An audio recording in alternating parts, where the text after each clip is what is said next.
ನಮಸ್ಕಾರ, ಸುದ್ದಿ ಸಮಯಕ್ಕೆ ಸ್ವಾಗತ. ಇದು ಲೋಕಲ್ ಎಕ್ಸ್‌ಪ್ರೆಸ್. ನಾನು ಸುಷ್ಮಿತಾ. ಮುಖ್ಯಾಂಶಗಳು.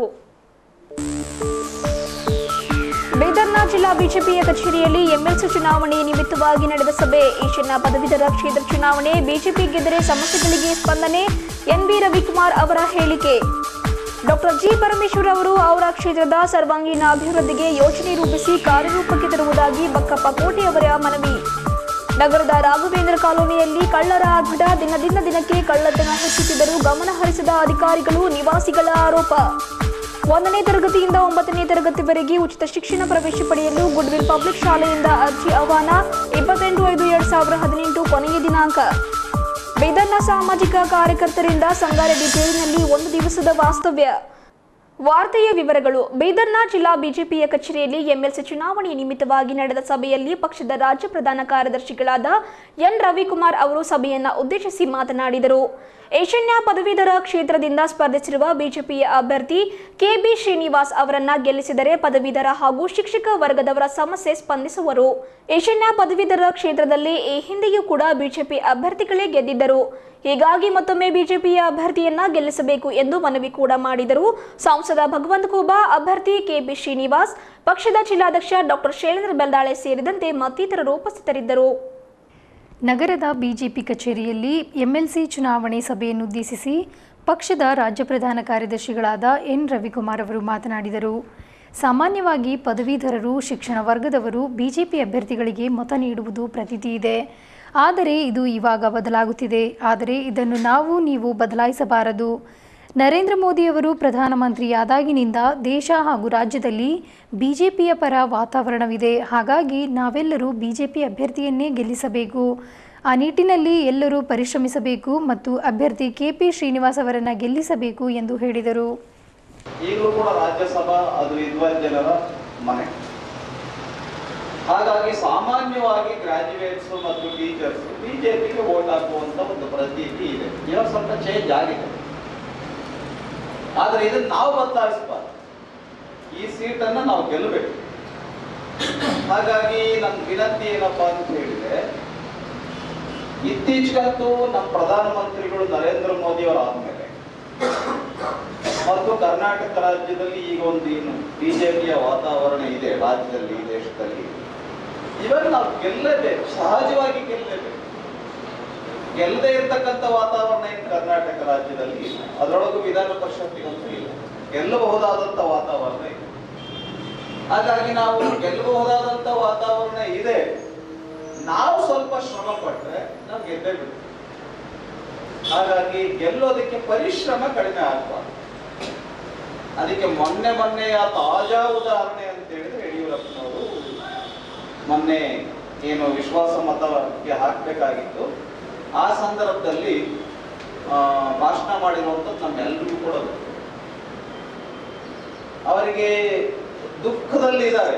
ಆದರೆ ಜನಕ್ಕೇನು ಗೊತ್ತಾಗಬಾರ್ದು, ಯಡಿಯೂರಪ್ಪನವರು ಎದುರ್ಕೊಂಡ್ಬಿಟ್ಟಿದ್ದಾರೆ ಅನ್ನೋದು ಗೊತ್ತಾಗಬಾರ್ದು. ಮತ್ತು ಅವರೇನು ಎದುರ್ಕೊಂಡಿರಲಿಲ್ಲ. ಅವ್ರಿಗೆ ಒಂದೇ ಏನಿತ್ತು, ಕರ್ನಾಟಕ ರಾಜ್ಯದ ರೈತರಿಗೆ ಬಿಜೆಪಿ ಏನು ಅಂತ ತೋರಿಸ್ಬೇಕು ಅನ್ನುವಂತ ಒಂದು ಮಹಾನ್ ಇಚ್ಛೆ ಅವ್ರ ಮನಸ್ಸಿನಲ್ಲಿ ಇತ್ತು. ಅದು ಕೈಗೊಡ್ಲಿಲ್ಲ. ಆದ್ರೆ ಒಂದಂತೂ ನಿಜ, ಈ ಸರ್ಕಾರ ಏನ್ ಬಂದಿದೆ, ಮಹಾನ್ ಸಾಧನೆ ಮಾಡಬೇಕು ಅಂತ ಹೇಳಿ ಬಂದಿಲ್ಲ. ಈ ಸರ್ಕಾರ ಯಾವ ಸರ್ಕಾರ? ಈ ಸಮ್ಮಿಶ್ರ ಸರ್ಕಾರ ಕರ್ನಾಟಕ ರಾಜ್ಯದಲ್ಲಿ ಒಂದು ಮಹಾನ್ ಪರಿವರ್ತನೆ ತರಬೇಕು, ಮಹಾನ್ ಸಾಧನೆ ಮಾಡಬೇಕು, ಆ ಇಚ್ಛೆಯನ್ನ ಇಟ್ಕೊಂಡಿರ್ತಕ್ಕಂಥ ಸರ್ಕಾರ ಅಂತೂ ಇದಲ್ಲ. ಸಂಸದ್ ಭಗವಂತ ಖೂಬಾ ಅವರು ಮಾತನಾಡಿ, ಬಿಜೆಪಿ ಅಭ್ಯರ್ಥಿ ಕೆ.ಬಿ. ಶ್ರೀನಿವಾಸ್ ಎಂಜಿನಿಯರ್ ಆಗಿ, ವಿವಿ ಸಿಂಡಿಕೇಟ್ ಸದಸ್ಯರಾಗಿಯೂ ಅನುಭವ ಹೊಂದಿದ್ದಾರೆ. ಇವರನ್ನು ಮತದಾರರು ಗೆಲ್ಲಿಸಿದರೆ ಖಂಡಿತವಾಗಿಯೂ ಶಿಕ್ಷಕರ ಹಾಗೂ ಪದವೀಧರರ ಸಮಸ್ಯೆಗಳಿದ್ದರೂ ಬಗೆಹರಿಸುವರು ಎಂದು ಭರವಸೆಯನ್ನ ನೀಡಿದರು. ಈ ಸಂದರ್ಭದಲ್ಲಿ ಬಿಜೆಪಿ ಜಿಲ್ಲಾಧ್ಯಕ್ಷ ಡಾಕ್ಟರ್ ಶೈಲೇಂದ್ರ ಬೆಲ್ದಾಳೆ, ಮಾಜಿ ಶಾಸಕ ಶಶಿಲ್ ಜಿ ನಮೋಶಿ, ಡಿ.ಕೆ. ಸಿದ್ರಾಮ್, ಬಾಬುರಾವ್ ಕಾರ್ಬಾರಿ, ಸೋಮನಾಥ್ ಪಾಟೀಲ್, ಬಾಬು ವಾಲಿ, ಪದ್ಮಾಕರ್ ಪಾಟೀಲ್ ಮತ್ತು ಪಕ್ಷದ ಕಾರ್ಯಕರ್ತರು ಹಾಗೂ ಮುಖಂಡರು ಹಾಜರಿದ್ದರು. ದೊಡ್ಡ ಪಟ್ಟಣಗಳಲ್ಲಿ ಆಮೇಲೆ ಸಣ್ಣ ಪಟ್ಟಣಗಳಲ್ಲಿ ಸ್ವಲ್ಪ ಜಾಸ್ತಿ ಕೇಂದ್ರೀಕೃತವಾಗಿರ್ತಾರೆ. ತಲುಪೋದೇನು ಮಹಾ ದೊಡ್ಡ ಮಾತಲ್ಲ. ಪ್ರತಿಯೊಂದು ಊರಲ್ಲಿ ನಮ್ಮ ಕಾರ್ಯಕರ್ತರ ಪಡೆ ಇದೆ. ಆ ಒಂದು ಕಾರ್ಯಕರ್ತರ ಪಡೆಗೆ ಮತದಾರ ಸೂಚಿಯನ್ನ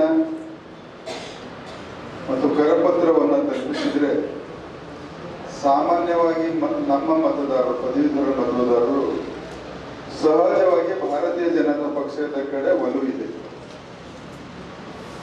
ಕೇವಲ ನಾವು ಅವರ ಗಮನಕ್ಕೆ ದಿನಾಂಕ ಮತ್ತು ಸಮಯ ಮತ್ತು ನಮ್ಮ ಅಭ್ಯರ್ಥಿಯ ಪರಿಚಯ ಇಷ್ಟು ಪ್ರಾಮಾಣಿಕವಾಗಿ ನಾವು ಮಾಡಿದ್ರೆ, ನಮೋಸಿಜಿಯವರು ಅದನ್ನು ಹೇಳಿದಾಗೆ ಇದು ನಮ್ಮ ಭಾರತೀಯ ಜನತಾ ಪಕ್ಷದ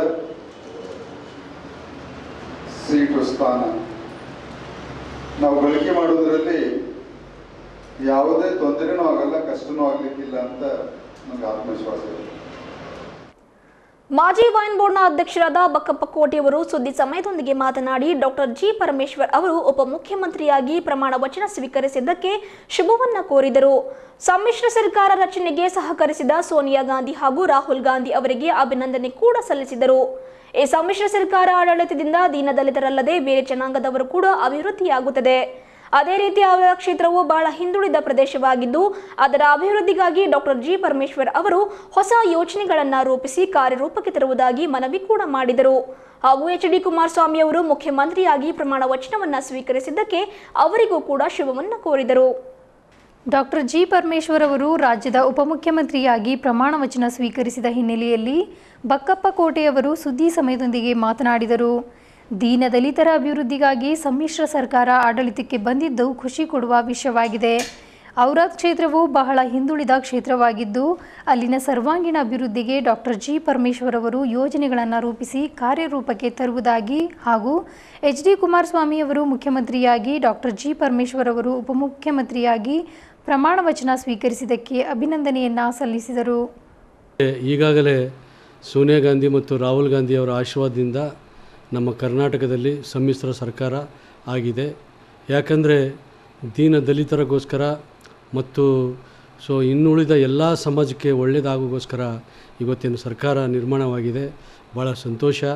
ಯಾಕಂದರೆ ಒಂದು ಜನತಾದಳ ಮತ್ತು ಕಾಂಗ್ರೆಸ್ಸು ಸಮ್ಮಿಶ್ರ ಸರ್ಕಾರ ಇಡೀ ರಾಜ್ಯಕ್ಕೆ ಎಲ್ಲ ಸಮಾಜಕ್ಕೆ ದಲಿತರಿಗಾಗಲಿ ಮೈನಾರಿಟಿ ಜನಕ್ಕಾಗಲಿ ಹಿಂದುಳಿದ ಸಮಾಜಕ್ಕಾಗಲಿ ಪ್ರತಿಯೊಂದು ಸಮಾಜಕ್ಕೆ ಒಳ್ಳೆಯದಾಗುತ್ತೆ ಅಂತ ನಾನು ಹೇಳಬಯಸುತ್ತೇನೆ. 19ರ ಚುನಾವಣೆ ಏನು ಬರುತ್ತೆ ಅಲ್ಲ ಅದಕ್ಕೆ ಭಾಳ ಒಳ್ಳೆಯದಾಗಿದೆ ಅಂತ ನಾನು ಹಾರೈಸುತ್ತೇನೆ. ಅದಲ್ಲದೆ ಇವತ್ತು ಕರ್ನಾಟಕದಲ್ಲಿ ಡೆಪ್ಟಿ ಸಿ ಎಮ್ ಏನು ಸನ್ಮಾನ್ಯ ಶ್ರೀ ಡಾಕ್ಟರ್ ಜಿ ಪರಮೇಶ್ವರ್ ಅವರಿಗೆ ಕೊಟ್ಟಿದ್ದಕ್ಕೋಸ್ಕರ ಇವತ್ತು ಇಡೀ ರಾಜ್ಯದಲ್ಲಿ ಎಲ್ಲ ದಲಿತರಿಗೆ ಇವತ್ತು ಸಂತೋಷವಾಗಿದೆ ಅಂತ ನಾನು ಹೇಳ್ತೀನಿ. ಅದಲ್ಲದೆ ಇವತ್ತು ಬೀದರ ಜಿಲ್ಲೆಯಲ್ಲಿ ಔರಾದು ಭಾಳ ಹಿಂದುಳಿದ ತಾಲೂಕಾಗಿದೆ. ಅದಕ್ಕೆ ನಮ್ಮ ಮಾನ್ಯ ಡಾಕ್ಟರ್ ಜಿ ಪರಮೇಶ್ವರ್ ಅವರಿಗೆ ನನ್ನ ಮನವಿ, ನಮ್ಮ ಔರಾದ್ ತಾಲೂಕದಲ್ಲಿ ಯಾವುದೇ ದೀನ ದಲಿತರಿಗೋಸ್ಕರ ಹಿಂದುಳಿದ ಜನಗೋಸ್ಕರ ಎಲ್ಲ ಸಮಾಜಕ್ಕೆ ಏನಾದರೂ ಒಳ್ಳೊಳ್ಳೆ ಸ್ಕೀಮು ತಾಲೂಕಕ್ಕೆ ಕೊಟ್ಟರೆ ಪ್ರಗತಿ ಆಗುತ್ತೆ. ಮತ್ತು ನಾನು ಸಹಿತ ಮಾನ್ಯ ಪರಮೇಶ್ವರ್ ಅವರಿಗೆ ನನ್ನ ಮನವಿ ಸಹಿತ ಸಲ್ಲಿಸುತ್ತಾನೆ. ಹೀಗಾಗಿ ಒಂದು 2 ದಿವಸ ಆಯಿತು. ಅದಲ್ಲದೆ ಈಗ ಮುಂದೆ ಬರುವ ದಿನಗಳಲ್ಲಿ ನಾನು ಸಹಿತ ಔರಾದ್ ತಾಲೂಕದಲ್ಲಿ ಜನಗಳ ಸೇವೆ ಮಾಡೋಕ್ಕೋಸ್ಕರ ಪ್ರತಿದಿನ ಕಾಂಟ್ಯಾಕ್ಟಲ್ಲಿ ಇಡ್ತೀನಿ.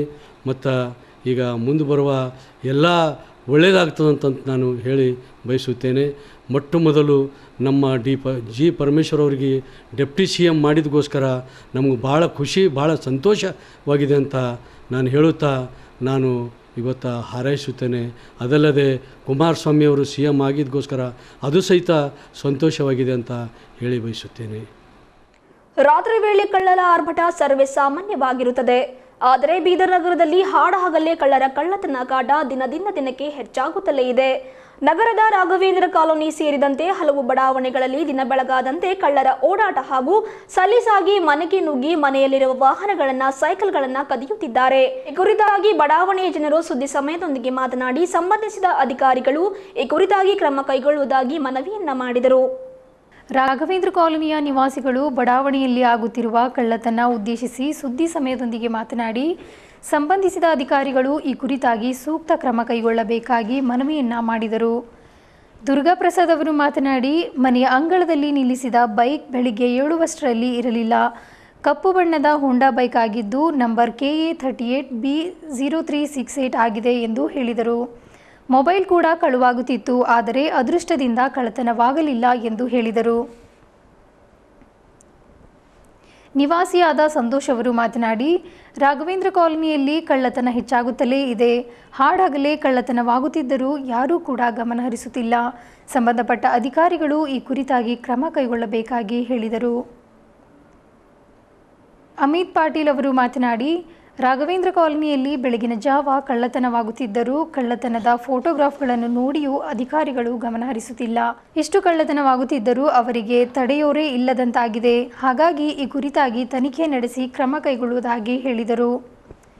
ಮಂಗಲ ರಾಮಚಂದ್ರ ಗಂದಗಿ ಅವರು ಮಾತನಾಡಿ, ರಾಘವೇಂದ್ರ ಕಾಲೋನಿಯಲ್ಲಿ ಬಹಳ ಕಳ್ಳತನವಾಗುತ್ತಿದೆ. ನಮ್ಮ ಮನೆಯಲ್ಲಿಯೇ 3 ಬಾರಿ ಕಳ್ಳತನವಾಗಿದ್ದರೂ ಈ ಕುರಿತಾಗಿ ದೂರು ನೀಡಿದರೂ ಯಾರೂ ಕ್ರಮ ಕೈಗೊಳ್ಳುತ್ತಿಲ್ಲ ಎಂದು ಹೇಳಿದರು.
Recently, my bike was lost 2 days back.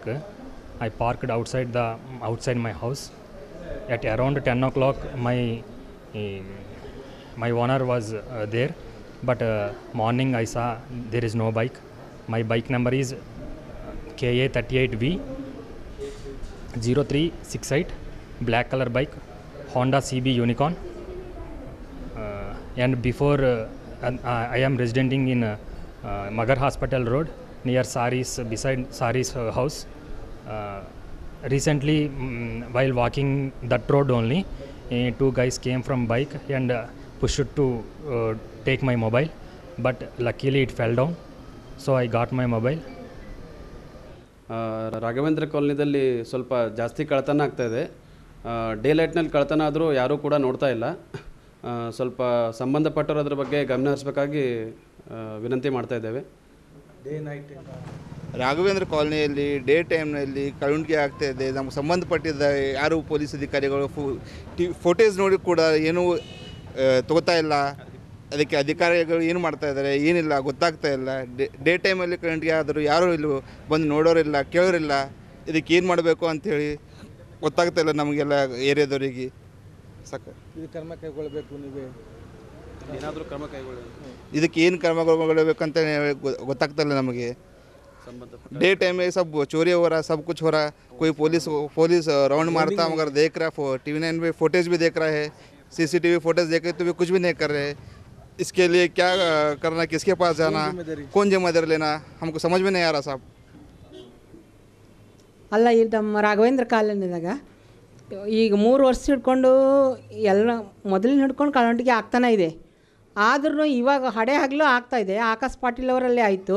ಇಲ್ಲಿ ನಮ್ಮ ಮನೆಯಲ್ಲಿ ಅಂದ್ರೆ ಇಲ್ಲಿ ರಾಮಚಂದ್ರ ಗಂದಗಿ ಅಡ್ವೊಕೇಟ್ ಮನೆಯಲ್ಲಿ ಮೊದಲೇ 3 ಸರ್ತಿ ಕಳ್ಳರು ಬಂದರು. ಆದರೂ ಪೊಲೀಸರು ಯಾವಾಗೂ ಪೊಲೀಸರಿಗೆ ಹಿಡಿತಾನೂ ಇಲ್ಲ, ಮತ್ತು ಹಗಲು ರೌಂಡ್ ಇಲ್ಲ ಅಥವಾ ರಾತ್ರಿ ಹಗಲಿಲ್ಲ ಪರವಾಗಿಲ್ಲ, ಹಗಲು ಆಗ್ತಾನೇ ಇದೆ.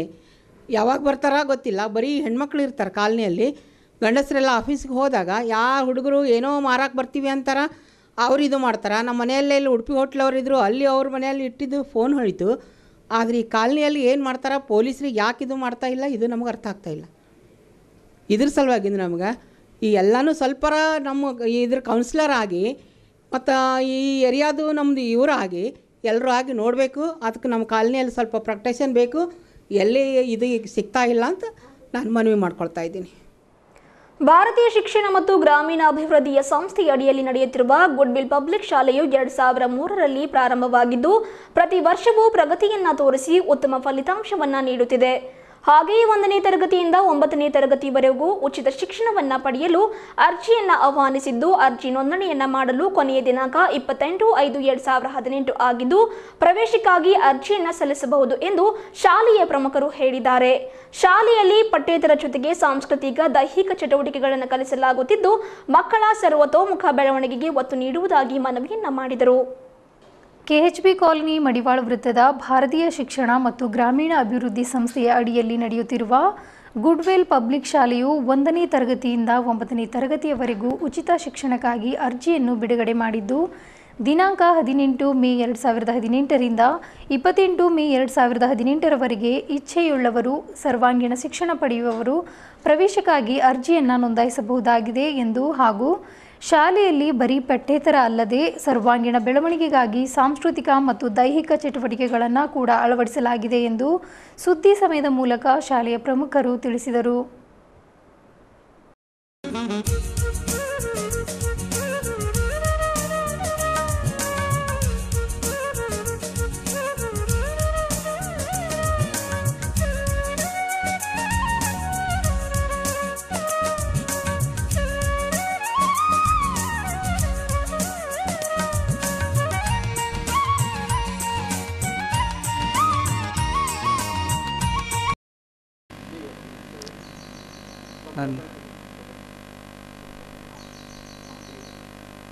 ಭಾರತೀಯ ಎಜುಕೇಷನ್ ಹಾಗೂ ರೂರಲ್ ಡೆವಲಪ್ಮೆಂಟ್ ಸೊಸೈಟಿಯ ಅಡಿಯಲ್ಲಿ ನಡೆಯುತ್ತಿರುವ ಗುಡ್ವಿಲ್ ಪಬ್ಲಿಕ್ ಶಾಲೆಯು 2003ರಲ್ಲಿ ಪ್ರಾರಂಭವಾಗಿದ್ದು ಸತತವಾಗಿ ವರ್ಷಕ್ಕೆ 100% ಫಲಿತಾಂಶವನ್ನು ಕೊಡುತ್ತಿದ್ದು ಈ ವರ್ಷ ನಾವು ಹೊಸದಾಗಿ 1ರಿಂದ 8ನೇ ತರಗತಿ ಹಾಗೂ 9ನೇ ತರಗತಿಯವರಿಗೆ ಉಚಿತ ಶಿಕ್ಷಣ ನೀಡಲು ಸಂಸ್ಥೆಯ ಅಧ್ಯಕ್ಷರು ಕಾರ್ಯದರ್ಶಿಗಳು ನಿರ್ಧರಿಸಿದ್ದಾರೆ. ಆದ್ದರಿಂದ ಈ ಸುವರ್ಣಾವಕಾಶವನ್ನು ತಾವೆಲ್ಲ ಸದುಪಯೋಗಪಡಿಸಿಕೊಳ್ಬೇಕೆಂದು ಬೀದರ್ ಜನತೆಯಲ್ಲಿ ಕೇಳ್ಕೊತಾ ಇದ್ದೀನಿ. ಹಾಗೆ ಶಾಲೆಯಲ್ಲಿ ಬಹಳಷ್ಟು ಪಠ್ಯ ಹಾಗೂ ಪಠ್ಯೇತರ ಚಟುವಟಿಕೆಗಳು ನಡೀತವೆ. ಉದಾಹರಣೆಗೆ ನೃತ್ಯ, ಕರಾಟೆ ಹಾಗೂ ಯೋಗ, ಧ್ಯಾನ, ಪಠ್ಯದ ಜೊತೆಗೆ ಇದನ್ನು ಸಹ ನಾವು ಕಲಿಸ್ತಾ ಇದ್ದು ಮಕ್ಕಳ ಸರ್ವಾಂಗೀಣ ಬೆಳವಣಿಗೆಗಾಗಿ ನಾವೆಲ್ಲ ದುಡಿತಾ ಇದ್ದೀವಿ. ಹಾಗಾಗಿ ತ್ವರೆ ಮಾಡಿ ಬೇಗನೆ ಬಂದು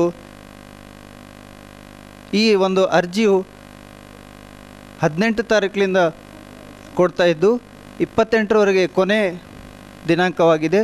ತಾವೆಲ್ಲರೂ ಬಂದು ಈ ಅರ್ಜಿಯನ್ನು ಪಡೆದು ಉಚಿತ ಪ್ರವೇಶಕ್ಕಾಗಿ ಅರ್ಜಿ ಹಾಕಬೇಕಾಗಿ ಬೀದರ್ ಜನತೆಯಲ್ಲಿ ಕೇಳ್ಕೊತಾ ಇದ್ದೀನಿ. ತಿರುಮಲ ವೆಂಕಟೇಶ್ವರ ಆರೋಗ್ಯ ಮತ್ತು ಶಿಕ್ಷಣ ಸಂಸ್ಥೆಯ ಅಧ್ಯಕ್ಷ ಡಾಕ್ಟರ್ ಸಿ ಆನಂದರಾವ್, ಪಶುವೈದ್ಯಕೀಯ ವಿಶ್ವವಿದ್ಯಾಲಯದ ನಿವೃತ್ತ ಉಪ ಹಣಕಾಸು ಅಧಿಕಾರಿ ಶ್ರೀ ವೀರಭದ್ರಪ್ಪ ಉಪ್ಪಿನ ಹಾಗೂ ಪ್ರಗತಿ ಆರೋಗ್ಯ ಮತ್ತು ಶಿಕ್ಷಣ ಸಂಸ್ಥೆಯ ಅಧ್ಯಕ್ಷರಾದ ಶ್ರೀ ಅರವಿಂದ್ ಕುಲಕರ್ಣಿ ಅವರು ಸಾಮಾಜಿಕ ಕಾರ್ಯಕ್ರಮಗಳಲ್ಲಿ ತಮ್ಮನ್ನು ತಾವು ತೊಡಗಿಸಿಕೊಂಡಿದ್ದಾರೆ. ಪಕ್ಕದ ತೆಲಂಗಾಣ ರಾಜ್ಯದ ಸಂಗಾರೆಡ್ಡಿ ಜಿಲ್ಲಾ ಕೇಂದ್ರದಲ್ಲಿರುವ ಜೈಲ್ ಮ್ಯೂಸಿಯಂನಲ್ಲಿ 1 ದಿವಸ ಕೈದಿ ರೂಪದಲ್ಲಿ ವಾಸ್ತವ್ಯವನ್ನ ಮಾಡಿ ಜೈಲಿನ ವಾತಾವರಣ ಹಾಗೂ ಅಲ್ಲಿಯ ವ್ಯವಸ್ಥೆ, ಖೈದಿಗಳ ಪರ ಪೊಲೀಸರ ವರ್ತನೆ ಎಲ್ಲ ಅಂಶಗಳ ಬಗ್ಗೆ ಅನುಭವವನ್ನ ಪಡೆದುಕೊಂಡರು. ಸಂಗಾರೆಡ್ಡಿ ನಗರದ ಹಳೆ ಜೈಲು 1 ದಿವಸ ಜೈಲು ಜೀವನ ನಡೆಸುವುದಕ್ಕಾಗಿ ಜೈಲಿನ ಆಡಳಿತವು ಅವಕಾಶ ಕಲ್ಪಿಸುತ್ತಿರುವುದು ಶ್ಲಾಘನೀಯವಾಗಿದೆ. ಯಾವುದೇ ತಪ್ಪುಗಳನ್ನು ಮಾಡದಿದ್ದರೂ 500 ರೂಪಾಯಿ ಶುಲ್ಕ ತೆತ್ತು 1 ದಿವಸದ ಜೈಲಿನ ಅನುಭೂತಿ ಪಡೆಯುವುದು ರೋಮಾಂಚನಕಾರಿಯಾಗಿದೆ. ಸ್ವಾತಂತ್ರ್ಯವನ್ನು ಕಸಿದುಕೊಂಡರೆ ವ್ಯಕ್ತಿಯ ಜೀವನವು ಹೇಗೆ ಇರುತ್ತದೆ ಹಾಗೂ ಚಿಂತನ ಮಂಥನಕ್ಕೆ ಒಳ್ಳೆಯ ಅವಕಾಶವಿರುತ್ತದೆ. ಜೈಲಿನಲ್ಲಿದ್ದುಕೊಂಡು ಎಷ್ಟೋ ವ್ಯಕ್ತಿಗಳು ಮನಸ್ಸು ಪರಿವರ್ತನೆಯಾಗಿ ರಾಜಕೀಯದಲ್ಲಿ ಉನ್ನತ ಸ್ಥಾನಕ್ಕೆ ಏರಿರುವ ಉದಾಹರಣೆಗಳಿವೆ. ತಮ್ಮ ಅನುಭವವನ್ನು ಡಾಕ್ಟರ್ ಸಿ ಆನಂದರಾವ್, ವೀರಭದ್ರಪ್ಪ ಉಪ್ಪಿನ, ಅರವಿಂದ್ ಕುಲಕರ್ಣಿ ಅವರು ವ್ಯಕ್ತಪಡಿಸಿದರು. ಈ ಸಂದರ್ಭದಲ್ಲಿ ರಾಜಸ್ಥಾನ್ ಜೈಲಿನ ಐಜಿ ರೂಪೇಂದ್ರ ಸಿಂಗ್, ಗೃಹ ಕಾರ್ಯದರ್ಶಿ ಚೇತನ್ ಟಿ.ಆರ್. ರಮೇಶ್ ಶರ್ಮಾ ಹಾಗೂ ಜಿಲ್ಲಾ ಅಧೀಕ್ಷಕ ಸುಮನ್ ಮಳಿವಾಳ್ ಅವರು ಜೈಲಿಗೆ ಸಂದರ್ಶನ ನೀಡಿ ಮೇಲ್ಕಂಡ 3 ಜನರೊಡನೆ ವಿಶೇಷ ಸಂವಾದವನ್ನು ನಡೆಸಿದರು. ಶೌಚಾಲಯ ಗುಂಡಿಗಳನ್ನು ಯಾವುದೇ ವ್ಯಕ್ತಿ ಸ್ವಚ್ಛ ಮಾಡದೆ ಸಕ್ಕಿಂಗ್ ಯಂತ್ರದ ಮೂಲಕವೇ ಮಾಡಿಸಬೇಕು. ಇಲ್ಲವಾದಲ್ಲಿ ಆಕ್ಟ್ 2013ರ ಅನ್ವಯ ನಿರ್ದಾಕ್ಷಿಣ್ಯ ಕ್ರಮ ಜರುಗಿಸಲಾಗುತ್ತದೆ. ಈ ನಿಟ್ಟಿನಲ್ಲಿ ಯಾವುದೇ ಅನಾಹುತ ಆಸ್ಪದ ನೀಡದಂತೆ ಎಚ್ಚರಿಕೆ ವಹಿಸಬೇಕು. ಸಕ್ಕಿಂಗ್ ಯಂತ್ರವು ನಗರಸಭೆ ಕಾರ್ಯಾಲಯದಲ್ಲಿ ಲಭ್ಯವಿದ್ದು ಸಾರ್ವಜನಿಕರು ನಿಗದಿತ ಶುಲ್ಕವನ್ನು ಪಾವತಿಸಿ ಯಂತ್ರವನ್ನು ಉಪಯೋಗಿಸಿಕೊಳ್ಳಬಹುದು ಎಂದು ಬೀದರ್ ನಗರಸಭೆಯ ಪೌರಾಯುಕ್ತರು ಪ್ರಕಟಣೆಯ ಮೂಲಕ ತಿಳಿಸಿದ್ದಾರೆ. ತಲೆಯ ಮೇಲೆ ಮಲ ಹೊರುವ ಅನಿಷ್ಟ ಪದ್ಧತಿಯನ್ನು ನಿಷೇಧಿಸಿದ ಕುರಿತು ಘನ ನ್ಯಾಯಾಲಯ ಮತ್ತು ಸರ್ಕಾರದ ಆದೇಶದ ಹಿನ್ನೆಲೆಯಲ್ಲಿ ಎಂಪ್ಲಾಯ್ಮೆಂಟ್ ಆಫ್ ಮ್ಯಾನುವಲ್ ಸ್ಕ್ಯಾವೆಂಜಿಂಗ್ ಆಚರಣೆಗೆ ಕಾರಣರಾದವರು ಆಚರಿಸಿದವರು ಅಪರಾಧಿಗಳಾಗಿರುತ್ತಾರೆ ಎಂದು ಈ ಮೂಲಕ ಸೂಚನೆಯನ್ನ ನೀಡಿದ್ದಾರೆ. ಈ ತಿಂಗಳ 26, 27 ಮತ್ತು 28ರಂದು ನಗರದ ಪ್ರತಾಪ್ ನಗರದ LIG ಕಾಲೋನಿಯಲ್ಲಿರುವ ಜನಸೇವಾ ಶಾಲೆಯ ಖ್ಯಾತ ಶಿಕ್ಷಣ ತಜ್ಞ ಗುರುರಾಜ್ ಕರಜ್ಗಿಯವರ ನೇತೃತ್ವದ ಸೃಜನಾತ್ಮಕ ಬೋಧನಾ ಸಂಸ್ಥೆಯ ವತಿಯಿಂದ ಜಿಲ್ಲೆಯ ಎಲ್ಲ ಪ್ರಾಥಮಿಕ ಹಾಗೂ ಪ್ರೌಢಶಾಲೆಯ ಶಿಕ್ಷಕರಿಗೆ ತರಬೇತಿಯನ್ನು ನೀಡಲಾಗುತ್ತಿದೆ. ಉತ್ತಮ ಬೋಧನಾ ಸಾಮರ್ಥ್ಯ, ಕೌಶಲಾಧಾರಿತ ಶಿಕ್ಷಣ ಹಾಗೂ ಫಲಿತಾಂಶ ಸುಧಾರಣೆ ಇತ್ಯಾದಿ ಕ್ರಮಗಳ ಕುರಿತು ವಿಶೇಷ ತರಬೇತಿಯನ್ನು ನೀಡಲಾಗುತ್ತದೆ. ಈ ಕಾರಣ ಜಿಲ್ಲೆಯ ಆಸಕ್ತ ಪ್ರಾಥಮಿಕ ಹಾಗೂ ಪ್ರೌಢಶಾಲೆಯ ಶಿಕ್ಷಕರು ಅಂದು 10 ಗಂಟೆಗೆ ಆಗಮಿಸಿ ನೋಂದಣಿ ಮಾಡಿಕೊಳ್ಳಬೇಕು ಎಂದು ಹೆಚ್ಚಿನ ಮಾಹಿತಿಗಾಗಿ 9448422734 ಈ ದೂರವಾಣಿಗೆ ಸಂಪರ್ಕಿಸಬಹುದಾಗಿದೆ ಎಂದು ಜನಸೇವಾ ಶಾಲೆಯ ಕಾರ್ಯದರ್ಶಿಗಳಾದ ರೇವಣಸಿದ್ದಪ್ಪ ಜಲಾದೆ ಅವರು ಪ್ರಕಟಣೆಯಲ್ಲಿ ತಿಳಿಸಿದ್ದಾರೆ. ಕೊನೆಯಲ್ಲಿ ಮತ್ತೊಮ್ಮೆ ಮುಖ್ಯಾಂಶಗಳು. ಬೀದರ್ನ ಜಿಲ್ಲಾ ಬಿಜೆಪಿಯ ಕಚೇರಿಯಲ್ಲಿ ಎಂಎಲ್ಸಿ ಚುನಾವಣೆ ನಿಮಿತ್ತವಾಗಿ ನಡೆದ ಸಭೆ. ಈಶಾನ್ಯ ಪದವೀಧರ ಕ್ಷೇತ್ರ ಚುನಾವಣೆ ಬಿಜೆಪಿ ಗೆದ್ದರೆ ಸಮಸ್ಯೆಗಳಿಗೆ ಸ್ಪಂದನೆ, NB ರವಿಕುಮಾರ್ ಅವರ ಹೇಳಿಕೆ. ಡಾಕ್ಟರ್ ಜಿ ಪರಮೇಶ್ವರ್ ಅವರು ಅವರ ಕ್ಷೇತ್ರದ ಸರ್ವಾಂಗೀಣ ಅಭಿವೃದ್ಧಿಗೆ ಯೋಜನೆ ರೂಪಿಸಿ ಕಾರ್ಯರೂಪಕ್ಕೆ ತರುವುದಾಗಿ ಬಕ್ಕಪ್ಪ ಕೋಟೆ ಅವರ ಮನವಿ. ನಗರದ ರಾಘವೇಂದ್ರ ಕಾಲೋನಿಯಲ್ಲಿ ಕಳ್ಳರ ಆರ್ಭಟ, ದಿನದಿಂದ ದಿನಕ್ಕೆ ಕಳ್ಳತನ ಹೆಚ್ಚುತ್ತಿದ್ದರೂ ಗಮನ ಹರಿಸದ ಅಧಿಕಾರಿಗಳು, ನಿವಾಸಿಗಳ ಆರೋಪ. 1ನೇ ತರಗತಿಯಿಂದ 9ನೇ ತರಗತಿವರೆಗೆ ಉಚಿತ ಶಿಕ್ಷಣ ಪ್ರವೇಶ ಪಡೆಯಲು ಗುಡ್ವಿಲ್ ಪಬ್ಲಿಕ್ ಶಾಲೆಯಿಂದ ಅರ್ಜಿ ಆಹ್ವಾನ. 28/5/2018 ಕೊನೆಯ ದಿನಾಂಕ. ಬೀದರ್ನ ಸಾಮಾಜಿಕ ಕಾರ್ಯಕರ್ತರಿಂದ ಸಂಗಾರೆಡ್ಡಿ ಜೈಲಿನಲ್ಲಿ 1 ದಿವಸದ ವಾಸ್ತವ್ಯ. ಇದುವರೆಗೂ ಸುದ್ದಿ ಕೊಟ್ಟಿರುವ ನಾನು ಸುಷ್ಮಿತಾ. ಮುಂದಿನ ಸುದ್ದಿಯೊಂದಿಗೆ ಭೇಟಿಯಾಗೋಣ. ವಂದನೆಗಳು.